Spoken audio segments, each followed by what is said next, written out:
Voltamos para o segundo bloco de diversidades e estamos aqui gravando esse programa no Jardim Botânico aqui de Lajeado.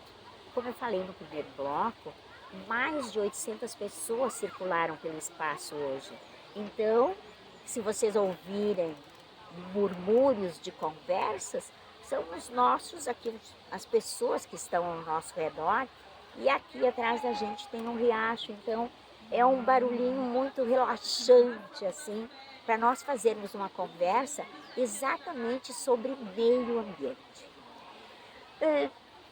Karen, nós tivemos no ano passado, assim, começamos no 2020, fomos para o 2023 e no 2024 sofremos uma catástrofe climática que assim impactou praticamente todos os municípios do nosso estado aqui do Rio Grande do Sul.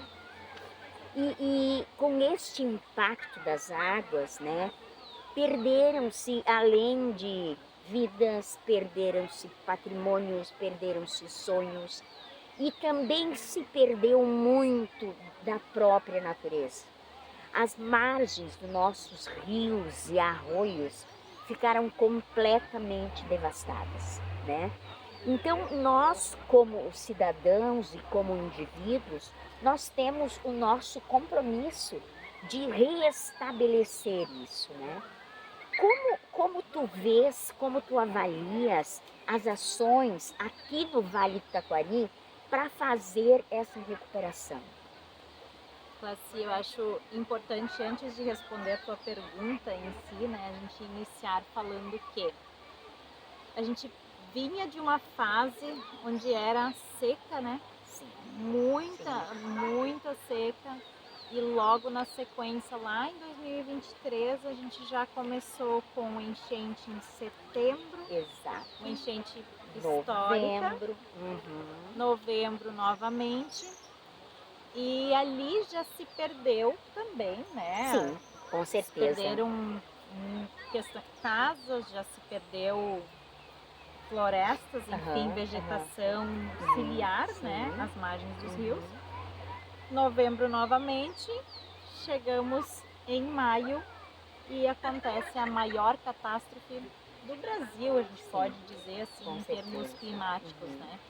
Foi algo completamente diferente do que a gente poderia imaginar, né?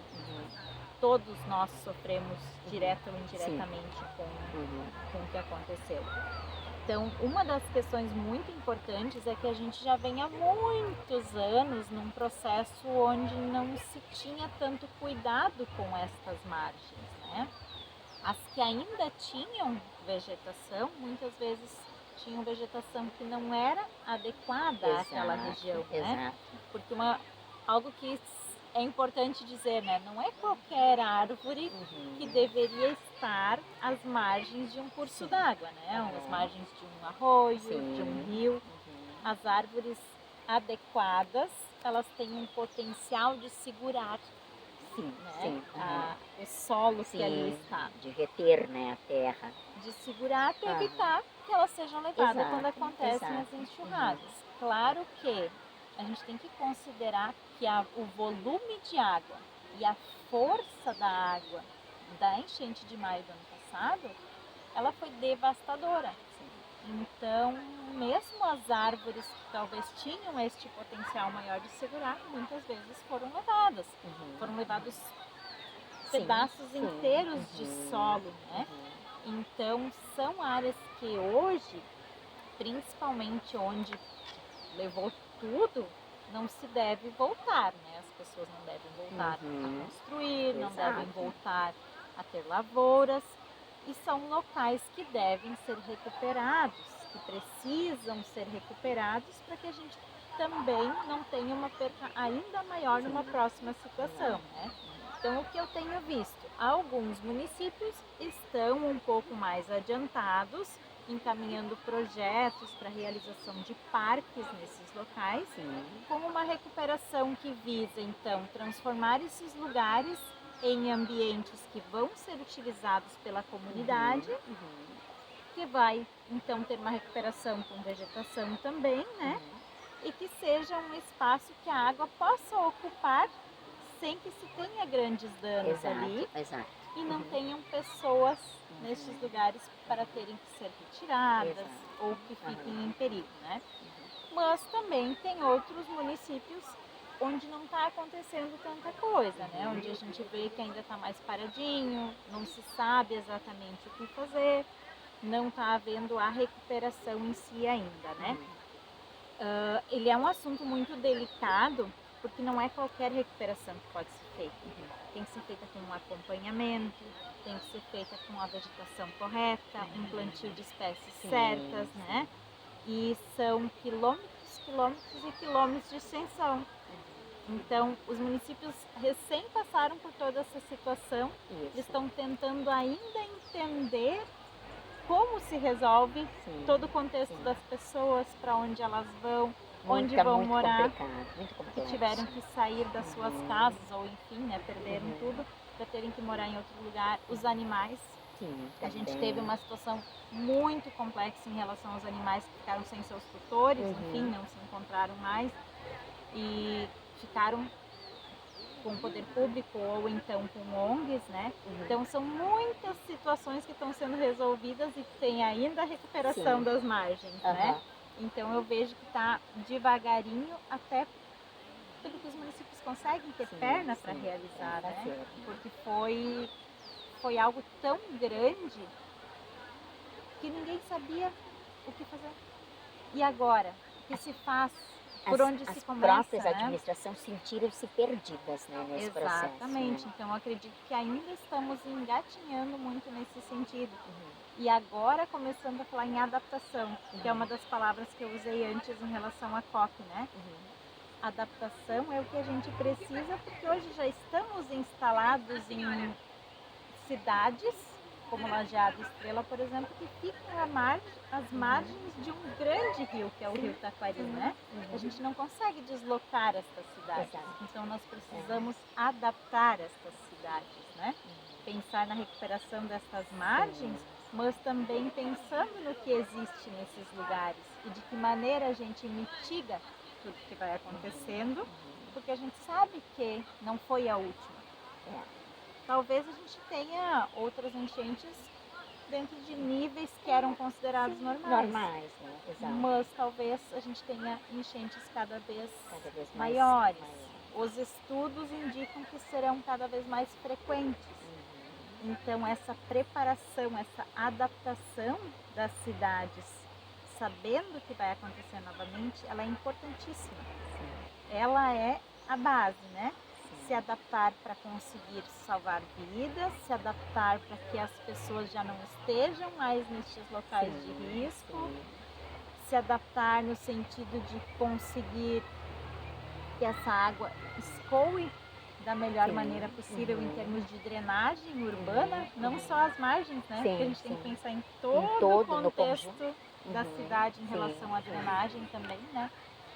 E é um grande desafio recuperar essas margens, um grande desafio. Se percebem, assim, ações isoladas, né? Se percebe, por exemplo, eu lembro de uma aqui agora no momento, os Manos da Pesca. Eles saíram com canoas, né? E foram plantando, né? Então são ações assim distribuídas, né? Alguns municípios Travesseiro também me parece que já tem feito alguma recuperação, né? E que tipo de vegetação se planta nessas margens? Existem espécies específicas, né? Eu não sou bióloga, né?